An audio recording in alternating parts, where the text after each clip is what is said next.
Hello everyone, my name is Sweety Badhalia and welcome to SB Academy classes। तो आज के इस video lecture में हम लोग डिस्कस करेंगे दो बहुत ही इंपॉर्टेंट टॉपिक के बारे में जिन्हें हम बोलते हैं penetration effect and shielding effect.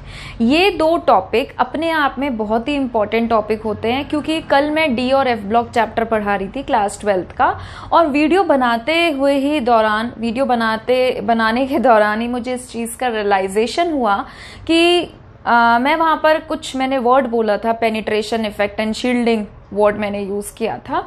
तो मुझे सेल्फ रियलाइजेशन हुआ इस चीज का कि कुछ बच्चे ऐसे भी होते हैं जिन्हें एक्चुअल में शील्डिंग और पेनिट्रेशन इफेक्ट में डिफरेंस पता ही नहीं होता है। ठीक है, तो इसीलिए मैंने इस वीडियो को बनाने का सोचा कि मैं इस टॉपिक पे वीडियो बनाती हूँ कि अगर बाय चांस कोई ऐसा बच्चा है जिन्हें इन दो टॉपिक में डिफरेंस नहीं पता है या वो डिफरेंशिएट नहीं कर पाते हैं या उन्हें लगता है ये दोनों चीजें सेम होती हैं या ये दोनों चीजें अलग होती हैं, तो आज इसी टॉपिक पर हम लोग डिस्कशन करेंगे कि एक्चुअल में ये दो इफेक्ट क्या होते हैं, कैसे ये एक दूसरे से इंटरलिंक्ड होते हैं।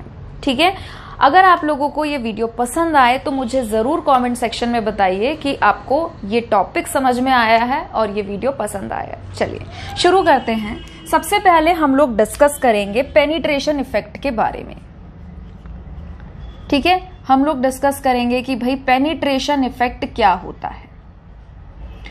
अगर हम लोग मैं आपसे कहूं कि आप लोग सोचिए और हम लोग इस बारे में डिस्कशन करें या सोचें कि जो वर्ड है पेनिट्रेशन वर्ड का मतलब क्या होता है, तो पेनिट्रेशन वर्ड का मतलब होता है घुस जाना।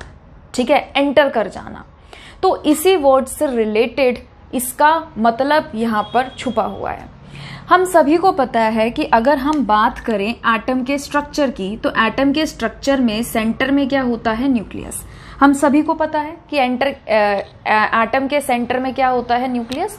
और न्यूक्लियस के अंदर दो चीजें होती हैं, प्रोटॉन एंड न्यूट्रॉन। न्यूट्रॉन पे कोई चार्ज नहीं होता है, ठीक है, और प्रोटॉन की वजह से, प्रोटॉन पर प्लस चार्ज होता है जिसकी वजह से न्यूक्लियस हमारा पॉजिटिवली चार्ज हो जाता है। उसके बाद हम लोग ये पढ़ते हैं कि इस न्यूक्लियस के चारों तरफ एक 3 डायमेंशनल स्पेस है जिसमें हमारे ऑर्बिटल्स जो हैं वो एग्जिस्ट करते हैं। हम लोगों ने पढ़ा था, क्या पढ़ा था कि हमारे पास शेल्स होती हैं। शेल्स के अंदर हम लोग इमेजिन करते हैं कि सब शेल्स है। सब शेल्स के अंदर हम लोग इमेजिन करते हैं कि हमारे पास ऑर्बिटल्स हैं, और उन ऑर्बिटल्स में हम लोग इमेजिन करते हैं कि इलेक्ट्रॉन रिवॉल्व कर रहे हैं, घूम रहे हैं। इलेक्ट्रॉन की चार्ज डेंसिटी वहां पर है, इलेक्ट्रॉन डेंसिटी वहां पर एग्जिस्ट कर रही है। सबसे पहले मैं आपको बता दूं, जितने भी केमिस्ट्री के कॉन्सेप्ट्स होते हैं, चाहे हम ऑर्बिटल से रिलेटेड डिस्कस कर रहे हैं, हालांकि ऑर्बिटल्स का ऑर्बिटल का प्रूफ हमें क्वांटम केमिस्ट्री देता है। ठीक है, हम लोग वहां से ग्राफिकल रिप्रेजेंटेशन करके उसको प्रूफ देते हैं इस बात का कि हाँ ऑर्बिटल्स इस तरीके से एग्जिस्ट करते हैं, बट ये सब हमारी इमेजिनेशन है। अगर हम बात करें हाइब्रिडाइजेशन की, तो वो हमने एक अपना कॉन्सेप्ट बना रखा है। ठीक है, अगर हम लोग बात करें रेजोनेंस की, तो हमने वो कॉन्सेप्ट बना रखा है। जब हम एक्सपेरिमेंट्स करते हैं तो हमें वहां से रिजल्ट्स जो मिलते हैं वो क्या करते हैं, इस चीज को एक तरीके का वो देते हैं कि हाँ हमने जैसे अपने जो कंसेप्ट बनाया और हम कंसेप्ट के अकॉर्डिंग सोच रहे हैं कि ऐसा होता होगा, तो एक्सपेरिमेंटल रिजल्ट उस चीज का प्रूफ देता है और फिर हम उस चीज पर बिलीव कर लेते हैं कि हाँ ये चीज ऐसे होती होगी। ठीक है, तो चलिए अब हम वापस आते हैं। तो हमें क्या पता है कि भाई एटम के सेंटर में न्यूक्लियस है और उस न्यूक्लियस के चारों तरफ 3 डायमेंशनल स्पेस होता है। सबसे पहले हम लोग डिस्कस करेंगे 1s के बारे में। 1s, फिर उसके बाद 2s, then 2p, then 3s, then 3p, then 4s, then 3d। ऐसे सब चलता रहता है, ये हमारा नॉर्मल पैटर्न है। ठीक है, कि भाई हम इस तरीके से ऑर्बिटल्स में इलेक्ट्रॉन्स भरते हैं।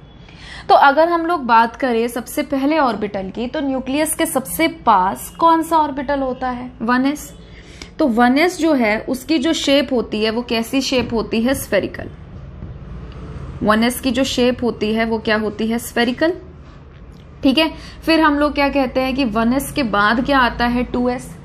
1s में न्यूक्लियस, और अगर 1s रीजन की मैं बात करूं तो उनके बीच में कोई भी नोड नहीं होता है। ठीक है, तो इसको आप ऐसे अज्यूम कर सकते हैं कि एक छोटी बॉल है न्यूक्लियस, और न्यूक्लियस के ऊपर, छोटी बॉल के ऊपर एक बड़ी बॉल है जो कि है हमारा 1s।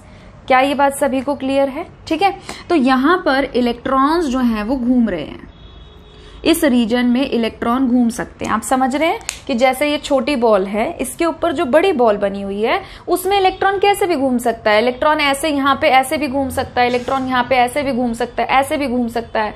एक छोटी बॉल के ऊपर अगर हम बड़ी बॉल अज्यूम कर रहे हैं तो इलेक्ट्रॉन कैसे भी घूम सकता है, वो रेस्ट्रिक्टेड नहीं है, उसका जैसा मन करेगा वो वैसे उसमें घूमेगा। समझ पा रहे हैं इस बात को? ठीक है, फिर जब हम बात करते हैं 1s की, तो हम 1s के बाद आता है नोड। ठीक है, 1s के बाद क्या आता है? नोड। और 1s के बाद जो नोड आता है, ये नोड के बाद आता है हमारा 2s। ठीक है, मैंने आप लोगों को स्ट्रक्चर ऑफ एटम में ये चीज पढ़ा भी रखी है कि लाइक जैसे 2s है, ठीक है, तो नोड निकालने का फॉर्मूला क्या होता है? n minus l minus 1। n क्या है? आगे प्रिंसिपल क्वांटम नंबर। l क्या होता है? एजीमुथल क्वांटम नंबर, जिसकी वैल्यू 0 होती है s के लिए, 1 होती है p के लिए, 2 होती है d के लिए, 3 होती है f के लिए, एंड सो ऑन, ये चलता है। तो s के लिए l की वैल्यू क्या है? 0। तो यहां से अगर हम बात करें तो 2s में कितना नोड होता है? 1। तो 2s से पहले क्या आ गया? नोड आ गया। क्लियर है इतनी बात? फिर नोड आएगा, फिर उसके बाद 2p आएगा। ठीक है, तो अभी फिलहाल हम यहां पर चर्चा कर रहे हैं। तो अब देखिए क्या है कि ये 1s रीजन हो गया, इसके ऊपर एक और बड़ी बॉल आप इमेजिन कर लीजिए, वो हो गया हमारा 2s। ठीक है, एक मिनट प्लीज।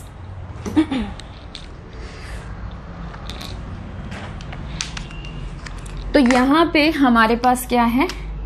2s रीजन है, यहाँ पे 2s में इलेक्ट्रॉन घूम रहे होंगे। ये देखो यहाँ पे तो लग रहा है प्लेनर, असली में प्लेनर नहीं है ये कैसे है कि न्यूक्लियस है छोटी बॉल, उसके ऊपर एक बड़ी बॉल है 1s, फिर नोड एक रीजन आ गया जो क्या कर रहा है? 1s और 2s को सेपरेट कर रहा है। नोड हमारा वो रीजन होता है जहां पे इलेक्ट्रॉन के पाए जाने की संभावना 0 होती है। ठीक है,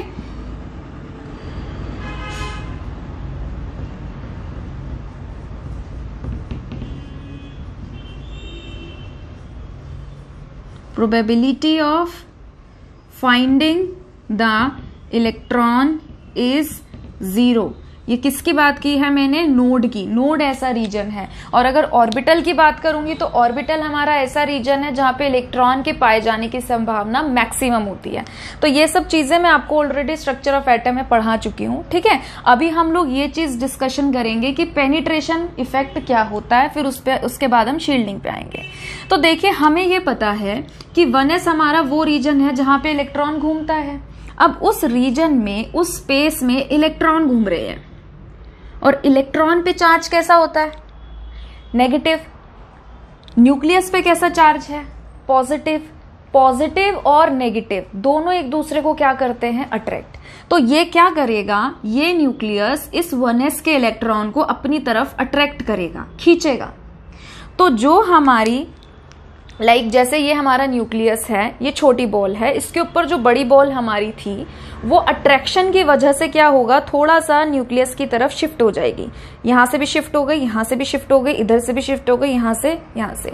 तो हम ये बोल सकते हैं कि ये जो मेरा 1s था, ठीक है, ये 1s अगर मेरा यहां तक था तो इस न्यूक्लियस के अट्रैक्शन की वजह से ये कहां आ गया? यहां पर आ गया, जो मैं रेड से बना रही हूं। समझ पा रहे हैं? ठीक है, तो ये क्या हो गया? अट्रैक्शन की वजह से इस ऑर्बिटल का साइज जो है, आप एक तरीके से ऐसे बोल सकते हैं कि थोड़ा सा छोटा हो गया। ठीक है, अब न्यूक्लियस ने इसको अट्रैक्ट कर लिया, यहां से अट्रैक्ट कर लिया, यहां से अट्रैक्ट कर लिया, यहां से अट्रैक्ट कर लिया, यहां से अट्रैक्ट कर लिया, यहां से अट्रैक्ट कर लिया। एस की जो शेप होती है वो कैसी होती है? That is spherically symmetrical.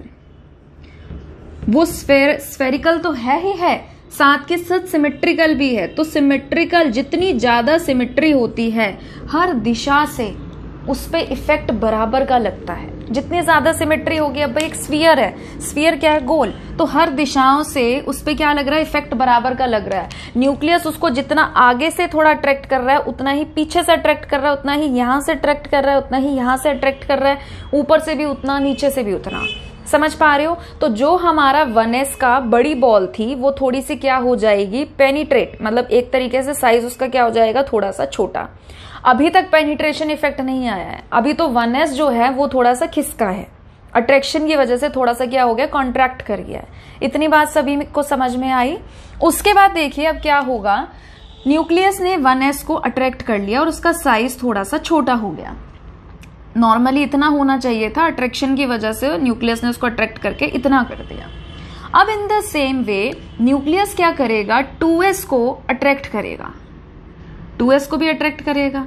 भाई न्यूक्लियस पे पॉजिटिव चार्ज है और 2s में भी तो इलेक्ट्रॉन है, वो क्या करेगा, 2s को भी अट्रैक्ट करेगा, 2s के जो रीजन है उसको भी अट्रैक्ट करेगा, इलेक्ट्रॉन अट्रैक्ट होंगे, तो वो भी थोड़ा सा क्या हो जाएगा, न्यूक्लियस की तरफ खिसक जाएगा।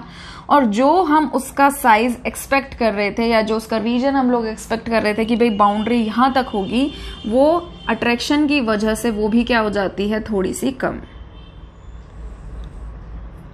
समझ रहे हैं? ठीक है, अब देखो ध्यान से सुनिए, ध्यान से। 1s ये था जो कि खिसक कर यहां आ गया। अब ये 1s हो गया, इस 1s के बाहर ये नोड है, ठीक है, और ये नोड के बाद ये वाला जो रीजन है जिसको मैं अब बना रही हूं, ये वाला, ये वाला, ये वाला, ये वाला, ये वाला, ये वाला, ये, ठीक है, ये पूरा किसका है, ये 2s का है। समझ पा रहे हैं? अब ऑब्वियस सी बात है ना, 1s है, फिर क्या है, नोड है, फिर उसके बाद क्या है, 2s है, फिर क्या है, नोड है, फिर क्या है, 2p है। यही तो है बस। अगर नोड ना हो तो 1s और 2s तो आपस में मर्ज हो जाएं, तो नोड ही तो एक वो बाउंड्री है जो 1s और 2s को अलग करने का काम कर रही है। हम पता कर पा रहे हैं कि ये 1s का रीजन है, ये 2s का रीजन है। तो आप ध्यान से देखिए, जो हम एक्सपेक्ट कर रहे थे कि ये हमारा 1s का रीजन होगा, ब्लैक वाला जो मैंने बनाया ये हमारा 1s का रीजन होगा। अब उस वाले रीजन में जो 1s इधर खिसक गया, अब इस वाले रीजन में 2s भी आ गया। समझ पा रहे हैं मैं क्या कह रही हूं? मैं ये कह रही हूं कि ये न्यूक्लियस था, ठीक है, ये हमारा 1s था, यहां से यहां तक हमारा क्या था, 1s था, ठीक है, फिर हमारा नोड था, नोड के बाहर हमारा 2s था, ये हमारा, ठीक है, ये आप इसको बोल सकते हैं कि ये वाला रीजन हमारा 2s का था। अब जब ये 1s यहां से यहां चला गया और ये 2s यहां से यहां आ गया, तो ये वाला जो डिस्टेंस है ये 2s का है। इस 2s के रीजन में हमारा वो वाला रीजन आ गया जो हम पहले किसका मान के चल रहे थे, 1s का। तो 2s ने क्या किया, जो 2s ये था, अब वो जब अंदर घुसा, ध्यान से सुनिए इस बात को, ये 2s था, ये 2s क्या कर रहा है, अट्रैक्शन की वजह से खिसक के यहां आ गया, तो इसने कहां एंट्री मार ली, इसने 2s वो 1s वाले रीजन में एंट्री मार ली। ये जो 2s था, जब अट्रैक्शन की वजह से ये खिसक के ऐसे हो गया, ऐसे हो गया, ये 2s है ना, इस 2s को मैं बोल रही हूँ, ये 2s है पहले वाला। अब जब अट्रैक्शन की वजह से ये अंदर आया तो इसका जो ये बाउंड्री थी ये ऐसे हो गई, तो यहां पे इसने कहां एंट्री मार ली, इसने आधी एंट्री मार ली 1s वाले रीजन में जो हम पहले 1s का मान के चल रहे थे। समझ पा रहे हो? तो जो 2s है, 2s का ऑर्बिटल या 2s का रीजन एंट्री मार रहा है 1s वाले रीजन के अंदर, इसे हम बोलते हैं पेनिट्रेशन इफेक्ट। इसे हम क्या कहते हैं, पेनिट्रेशन इफेक्ट, कि 2s वाला रीजन भी कहां एंट्री मार रहा है, थोड़ी थोड़ी 1s वाली रीजन में अंदर की तरफ धस रहा है। समझ रहे हो? न्यूक्लियस है, न्यूक्लियस के बाहर 1s है, फिर 1s के बाहर नोड है, फिर नोड के बाहर 2s है। जब न्यूक्लियस अट्रैक्ट करेगा, 1s अगर कॉन्ट्रैक्ट कर रहा है तो 2s भी तो कॉन्ट्रैक्ट करेगा, 2s थोड़ी ना वहां की वहां पड़ा रहेगा। तो 2s जब कॉन्ट्रैक्ट करेगा तो उसका थोड़ा सा पोर्शन 1s में भी आ जाता है, तो उस 2s वाले पोर्शन की एंट्री हो जाना 1s के अंदर, that is called penetration effect. समझ में आया? अब यही सेम चीज आपकी क्या होगी अगर आप कंपैरिजन करेंगे 2s एंड 2p में, ऐसे ही आगे चलता रहता है। तो इसे हम क्या बोलते हैं? इसे हम बोलते हैं पेनिट्रेशन इफेक्ट, कि हमारा जो 2s है वो भी कहाँ आ गया? s की तरफ, मतलब 1s की तरफ आ गया। ठीक है। अब क्योंकि s की शेप सबसे अच्छी होती है, s ऑर्बिटल जो है इसकी शेप सबसे अच्छी होती है, इसीलिए ये सबसे ज्यादा क्या करता है? पेनिट्रेट करता है। समझ में आया? ये सबसे ज्यादा क्या करता है? पेनिट्रेट करता है, फिर p, फिर d, फिर f। क्लियर है? चलिए आगे बढ़ते हैं। अब हम लोग डिस्कस करेंगे शील्डिंग इफेक्ट। ठीक है। और हम ये जानेंगे कि पेनिट्रेशन इफेक्ट और शील्डिंग इफेक्ट एक दूसरे से इंटरलिंक्ड कैसे होते हैं। जब हम बात करते हैं शील्डिंग इफेक्ट, तो शील्डिंग इफेक्ट कंसेप्ट ही तब आता है जब पेनिट्रेशन हो जाता है। अगर कोई ऑर्बिटल पेनिट्रेट ही नहीं करेगा तो कोई शील्डिंग इफेक्ट हमें देखने को नहीं मिलता। ठीक है। तो ये इस तरीके से आपस में इंटरलिंक्ड होते हैं। अब सुनिए ध्यान से। मैंने आपको ये बताया कि न्यूक्लियस था और न्यूक्लियस के बाहर 1s था। उस 1s में कुछ इलेक्ट्रॉन्स घूम रहे थे, फिर नोड था जो कि एक बाउंड्री का काम कर रहा था, और फिर उस नोड के बाद था 2s। ठीक है। और 2s में भी इलेक्ट्रॉन थे। क्योंकि न्यूक्लियस पर पॉजिटिव चार्ज होता है तो वो इलेक्ट्रॉन को अपनी तरफ अट्रैक्ट करता है, जिसकी वजह से ये जो ऑर्बिटल है ये थोड़ा सा कहां शिफ्ट हो जाता है? ये थोड़ा सा कहां शिफ्ट हो जाता है? न्यूक्लियस की तरफ। अब ध्यान से सुनिए। आपके पास एक बॉल है जिसका कुछ रेडियस है। ठीक है। आपने उस बॉल को छोटा कर दिया, रेडियस कम हो गया। अगर रेडियस कम हो गया तो ऑटोमेटिकली जो इसका वॉल्यूम है वो वॉल्यूम क्या हो गया? वो वॉल्यूम कम हो गया। जब हम बात करते हैं डेंसिटी की, तो डेंसिटी क्या होता है? डेंसिटी होता है मास बाय वॉल्यूम। ये चीज होती है। अगर हम किसी चीज का वॉल्यूम कम कर रहे हैं, आपको पता है ना डेंसिटी और वॉल्यूम क्या है? एक दूसरे के इनवर्सली प्रोपोर्शनल। अगर आप वॉल्यूम को कम कर रहे हैं डेंसिटी बढ़ेगी, अगर आप वॉल्यूम को ज्यादा कर रहे हैं तो डेंसिटी कम हो जाएगी। They are inversely proportional. अगर आप किसी बॉल की वॉल्यूम को कम कर रहे हैं, रेडियस को कम कर रहे हैं, वॉल्यूम घटा रहे हैं, तो उसकी डेंसिटी जो है वो बढ़ गई, डेंसिटी बढ़ गई। हमें ये पता है कि ये हमारा ऑर्बिटल है, एस ऑर्बिटल है, ये हमारा एस ऑर्बिटल है, और इस एस ऑर्बिटल में यहाँ पे मान लो जो भी आपके इलेक्ट्रॉन घूम रहे थे, 2 इलेक्ट्रॉन घूम रहे थे, वो 2 इलेक्ट्रॉन का जो चार्ज था वो इस वॉल्यूम के हिसाब से था। अब आपने वॉल्यूम को कम कर दिया, चार्ज उतना का उतना ही है, तो आपकी जो चार्ज डेंसिटी है पर वॉल्यूम, ठीक है, इलेक्ट्रॉन डेंसिटी जो है पर वॉल्यूम, वो क्या हो गई? जो चार्ज डेंसिटी है वो बढ़ गई। इस बात को समझ पा रहे हैं कि वॉल्यूम अगर कम होता है तो डेंसिटी बढ़ रही है। आपने वॉल्यूम को कम किया और वो इलेक्ट्रॉन जितने यहाँ पर थे वो अभी भी वहां पर ही हैं, तो इलेक्ट्रॉन डेंसिटी जो है वो बढ़ गई। इस बात को समझ पा रहे हैं? वॉल्यूम कम कर देने से इलेक्ट्रॉन्स न्यूक्लियस के पास पास आ जाते हैं। ठीक है। उसके बाद अब देखिए ये आ गया। अब न्यूक्लियस क्या करेगा? 2s को अट्रैक्ट करेगा, तो जो 2s के इलेक्ट्रॉन है वो भी अट्रैक्ट होंगे, तो वो भी अट्रैक्ट होके थोड़ा सा अंदर की तरफ पेनिट्रेट हो जाएंगे, घुस जाएंगे। ठीक है। अब ये जो है ये this is are 2s reason, तो ये जो इलेक्ट्रॉन थे ये भी क्या हो गए? न्यूक्लियस के पास आ गए। तो हो क्या रहा है? हो ये रहा है कि ध्यान से सुनिए, ये न्यूक्लियस था, इस न्यूक्लियस के पहले दूर दूर इलेक्ट्रॉन घूम रहे थे, ऐसा हम उम्मीद लगा रहे थे, पर जब न्यूक्लियस ने उसको अट्रैक्ट किया तो वो इलेक्ट्रॉन पास आ गए। फिर 2s को अट्रैक्ट किया, 2s के भी इलेक्ट्रॉन पास आ गए। तो वो क्या कर रहे हैं? इलेक्ट्रॉन डेंसिटी जो कि बढ़ रही है वो न्यूक्लियस की तरफ इकट्ठी होती जा रही है और अपनी एक मोटी परत बना रही है इलेक्ट्रॉन की। तो हो क्या रहा है? वो ये हो रहा है कि इसके बाद भी 1s हो गया, 2s हो गया, फिर उसके बाद अगर मान लीजिए हम 2p की बात कर रहे हैं, तो जो हमारा एक्चुअल में न्यूक्लियस का इफेक्ट हम एक्सपेक्ट करके चल रहे थे कि 2p पे लगना चाहिए, उतना नहीं लग रहा। क्यों? क्योंकि इस न्यूक्लियस का जो इफेक्ट एक्चुअल में पहले निकल रहा था या लग रहा था, जो जा रहा था 2p तक, उसको जाने के लिए वहां इस न्यूक्लियस के इफेक्ट को वहां 2p के ऑर्बिटल या 2p के इलेक्ट्रॉन तक पहुंचने के लिए 1s और 2s की इलेक्ट्रॉन डेंसिटी, जो कि उसकी एक मोटी चादर बन चुकी है, उसको पार करके जाना है।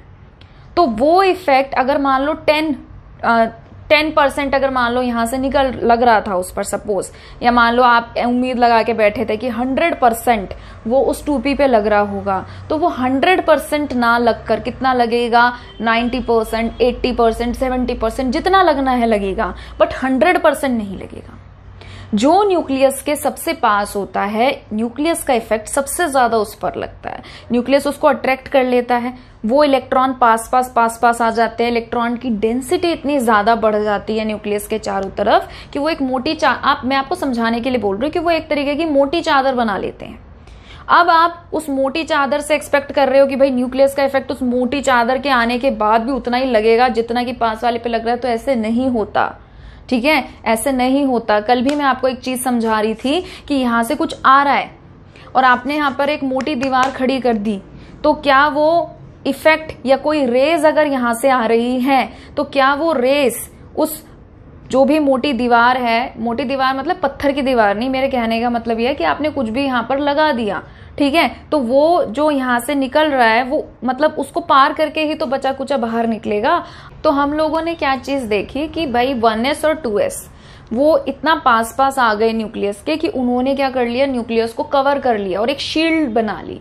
तो उस शील्ड के बनने की वजह से न्यूक्लियस का इफेक्ट जो हम एक्सपेक्ट कर रहे थे कि पी पे उतना लगना चाहिए, उतना नहीं लगता, उससे क्या लगता है, कम। ठीक है, तो अब देखिए ध्यान से, हमारे पास न्यूक्लियस है और न्यूक्लियस के बाहर 1s है, फिर नोड है, फिर 2s है, फिर नोड है, फिर उस नोड के बाहर क्या है, 2p है। अब 2p आप सभी को पता है कैसे होता है, 2px, 2py एंड 2pz। ठीक है, तो ये हमारा, अगर देखो वैसे तो हम एक्सिस को नाम नहीं दे सकते क्योंकि ये स्पेस है, ठीक है, बट फिर भी समझने के लिए हमें मेंशन करना पड़ता है। तो मान लीजिए अगर एक्स एक्सिस के अलोंग लोब्स हैं तो हम उसे क्या कहेंगे, 2px। अगर वाई एक्सिस के अलोंग लोब्स हैं तो उसे क्या कहेंगे, 2py। अगर जेड एक्सिस के अलोंग लोब्स हैं तो उसे हम क्या कहेंगे, 2pz।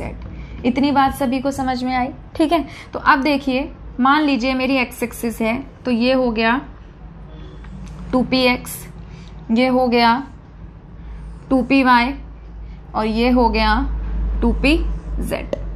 अब इनमें भी इलेक्ट्रॉन्स हैं, ये भी तो रीजन है, यहाँ पे भी तो इलेक्ट्रॉन्स होंगे, तो मैंने यहाँ पे इलेक्ट्रॉन्स बना दिए। ठीक है भाई, ऑर्बिटल ही तो वो रीजन है जहां इलेक्ट्रॉन डेंसिटी पाई जाती है, तो मैंने इलेक्ट्रॉन्स दिखा दिए। अब हो क्या रहा है, पेनिट्रेशन हो चुका है, ठीक है, ये मैंने आफ्टर पेनिट्रेशन ड्रॉ किया है। तो हो क्या रहा है, न्यूक्लियस ने 1s को अट्रैक्ट कर लिया, इसके इलेक्ट्रॉन न्यूक्लियस के पास आ गए, 2s को अट्रैक्ट कर लिया, 2s के इलेक्ट्रॉन इसके पास आ गए। अब न्यूक्लियस का इफेक्ट क्या कर रहा है, इस शील्ड को पार करते हुए यहां पर लग रहा है, उतना नहीं लग रहा है जितना लगना चाहिए, उससे रिड्यूस्ड लग रहा है। ठीक है, अब होगा क्या कि उतना तो लग नहीं रहा जितना लगना चाहिए। 1s पे 2s पे जितना लगना चाहिए था उतना लग गया और उसने उसको खींच लिया। अब ये क्या कर रहा है, रिड्यूस्ड लग रहा है वहां पर।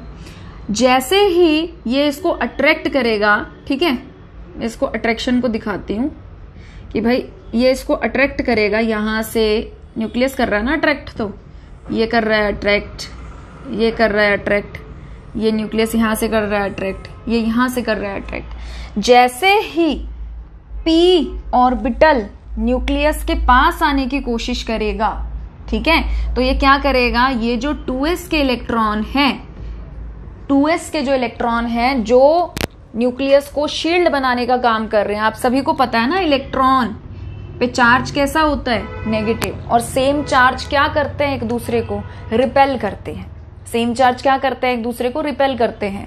तो जैसे ही ये 2p के इलेक्ट्रॉन यहां पर आने की कोशिश करेंगे तो ये 2s के इलेक्ट्रॉन इन इलेक्ट्रॉन को क्या करेंगे, रिपेल करेंगे। क्या करेंगे, रिपेल करेंगे। ठीक है, तो अच्छा ऐसे मत सोचना 2s में तो होते हैं इलेक्ट्रॉन 2 है, मैडम ने कैसे दिखा दिए। अब वो तो कैसे भी है ना, रीजन में कहीं पे भी घूम सकते हैं। ठीक है, तो मेरे कहने का मतलब ये है कि जब वो 2p यहाँ पे पास आने की कोशिश करेगा तो 2s के इलेक्ट्रॉन की जो चार्ज डेंसिटी है वो उसको रिपेल करेगी और उस रिपल्शन की वजह से 2p जो है वो थोड़ा सा क्या हो जाएगा, दूर हो जाएगा। समझ रहे हो? ठीक है, तो इसको हम क्या बोलते हैं, इसको हम बोलते हैं शील्डिंग इफेक्ट। शील्डिंग इफेक्ट का मतलब क्या है, शील्डिंग इफेक्ट को हम लोग स्क्रीनिंग इफेक्ट भी कहते हैं। ठीक है, तो इसका मतलब क्या है, इसका मतलब ये है कि जो एक्चुअल में चार्ज लगना चाहिए था न्यूक्लियस का आउटर ऑर्बिटल पर या ऑर्बिटल के इलेक्ट्रॉन पर, वो उतना नहीं लगता जितना हम सोच कर बैठे होते हैं। वो उससे क्या लगता है, कम लगता है।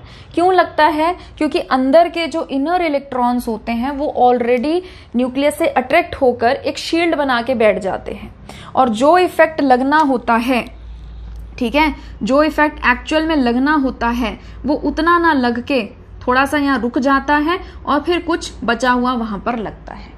ठीक है, तो इसको हम क्या बोलते हैं, शील्डिंग या फिर स्क्रीनिंग इफेक्ट। और अगर हम पेनिट्रेशन इफेक्ट की बात करें कि पेनिट्रेशन इफेक्ट क्या है, तो पेनिट्रेशन इफेक्ट मैंने आपको बहुत अच्छे तरीके से समझाया 1s और 2s का एग्जांपल लेके कि 2s का जो ऑर्बिटल है उसकी भी एंट्री हल्की सी कहां पर हो गई, 1s के रीजन में, तो वो घुस गया 1s के रीजन में, तो that is the penetration effect. और शील्डिंग इफेक्ट क्या है कि अंदर के इलेक्ट्रॉन्स, इनर इलेक्ट्रॉन्स एक्चुअल में न्यूक्लियस का इफेक्ट उतना बाहर नहीं लगने दे रहे जितना हम सोच रहे थे कि लगेगा।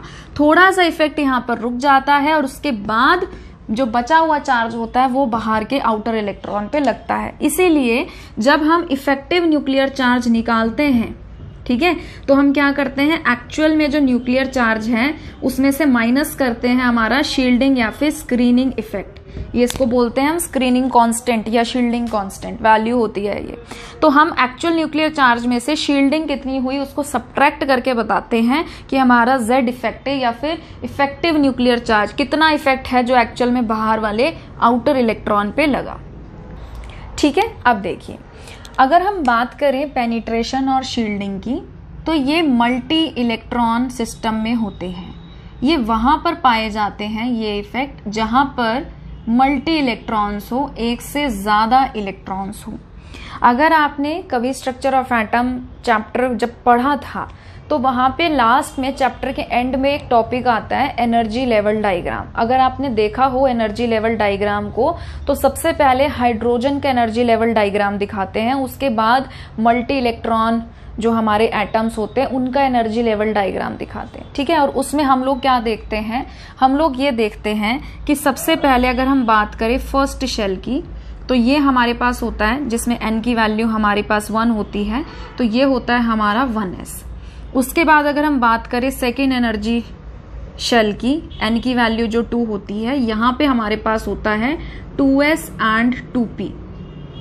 फिर अगर हम बात करें थर्ड शेल की, n इज इक्वल टू 3, तो यहाँ पे क्या होता है 3s, 3p, 3d।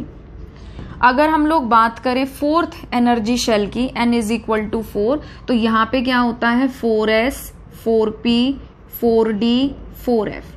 ये किसका है, ये हाइड्रोजन एटम का मैं आपको बता रही हूं, या फिर हाइड्रोजन लाइक एटम। ठीक है, जैसे हाइड्रोजन लाइक एटम क्या हो गया, हीलियम प्लस, लिथियम 2+, ये उनके लिए मैं बता रही हूं।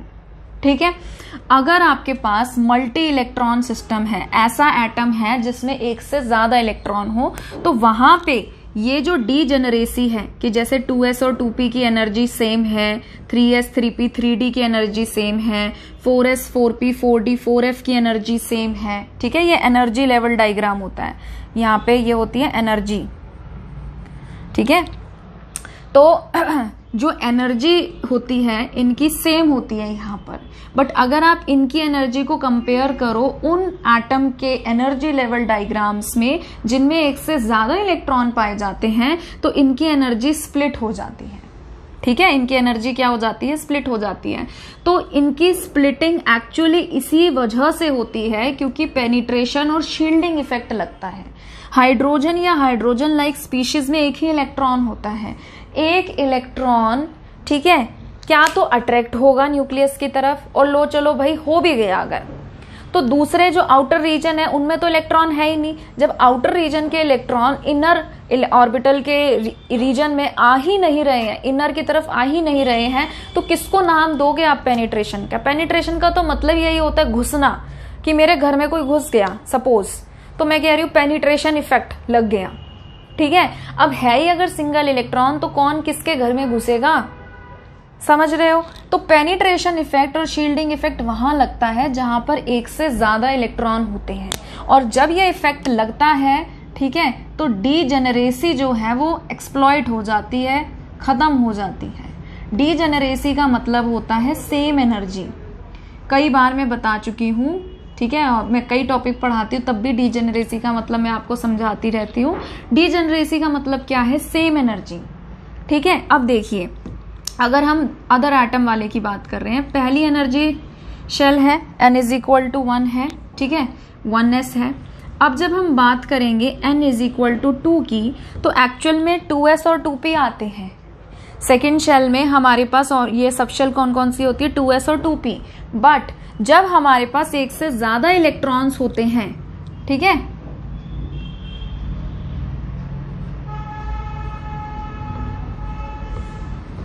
जब हमारे पास एक से ज्यादा इलेक्ट्रॉन होते हैं तो क्या होता है, पेनिट्रेशन और शील्डिंग इफेक्ट लगता है। तो अब क्या होगा, जब अगर मैं इसकी बात करूं, मतलब लाइक इसमें बात करूं, तो होगा क्या, न्यूक्लियस है, न्यूक्लियस पहले 1s वाले को अट्रैक्ट कर लेगा, फिर उसके बाद 2s वाले को अट्रैक्ट कर लेगा, ये शील्डिंग इफेक्ट लगाएंगे। शील्डिंग इफेक्ट लगाने की वजह से 2p वाला इतना ज्यादा अट्रैक्ट नहीं हो पाएगा न्यूक्लियस से, प्लस में ये जो अंदर वाले इलेक्ट्रॉन है ये भी उसको रिपेल कर करके दूर भगाएंगे। तो 2s वाला ज्यादा पास आ गया, 2p वाला दूर है न्यूक्लियस से। तो यहाँ पे अगर हम बात करें, ठीक है, यहाँ पे अगर हम बात करें तो 2s वाला जो है वो पहले लिखा जाएगा और 2p वाला जो है वो बाद में लिखा जाएगा। समझ रहे हो? तो एनर्जी का डिफरेंस आ गया।